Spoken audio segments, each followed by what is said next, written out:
तर माझा पराभव झाला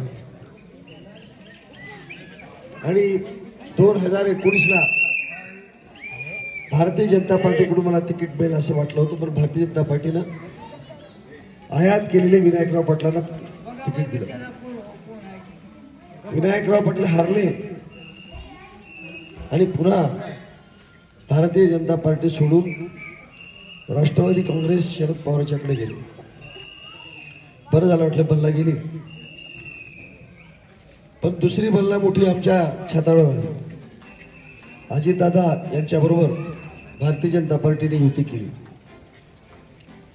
20-20, 25-25 वर्ष भारतीय जनता पार्टीमध्ये काम करून आपलं आयुष्य देऊन पार्टीसाठी काम करणारे आमच्यासारखे कार्यकर्ते प्रत्येक वेळेला बाजूला राहिले. लोकांनी जेव्हा आमची युती झाली तेव्हा आम्ही जनसंवाद यात्रा काढली होती. त्या जनसंवाद यात्रेमध्ये आम्ही जिथं जाऊ तिथं लोक सांगायचे, दादा काही करा पण ह्या दोघांना मतदान करण्याची वेळ आमच्यावर आणू नका, कारण यांचा कंटाळा नाही मला. एकदा विनायकराव पाटील, एकदा बाबासाहेब जाधव, बाबासाहेब पाटील, एकदा विनायकराव पाटील, एकदा बाबासाहेब पाटील. गेली 20 वर्ष हे दोघं आलटून पालटून आमदार होत आहेत आणि करत काहीच नाही. कधी जातीच्या नावावर, कधी पैशाने, म्हणजे अस्त्रच आहे यांच्याकडे.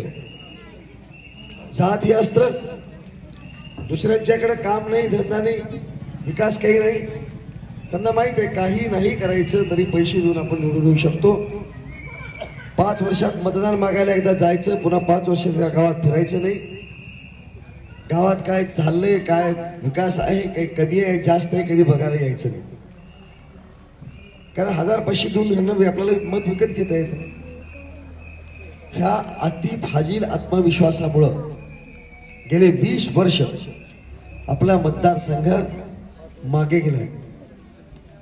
बाकीच्या मतदारसंघातल्या कर्तव्यदक्ष आणि प्रामाणिक आमदारांनी आपल्या मतदारसंघात विकास केला. विनायकरावांनी विकासाचा काही संबंधच नाही, बिचाराला काही कळतच नाही. लोक जोडून देतात, कधी अपघातानं, कधी आमच्यासारख्यांच्या चुकीमुळं ते आमदार होतात. भाजपमधल्या अंतर्गत मंडळीमुळं त्यांचं फावतं आणि त्यामुळे ह्या अशा अपघाताने आमदार होतात. त्यामुळे आमदारकीची त्यांना किंमत कळत नाही. आमदाराचा आधार काय, अधिकार काय आहेत, आमदार काय करू शकतो, आमदाराला किती ताकद आहे, यांना कधी कळलीच नाही 10 वर्षामध्ये.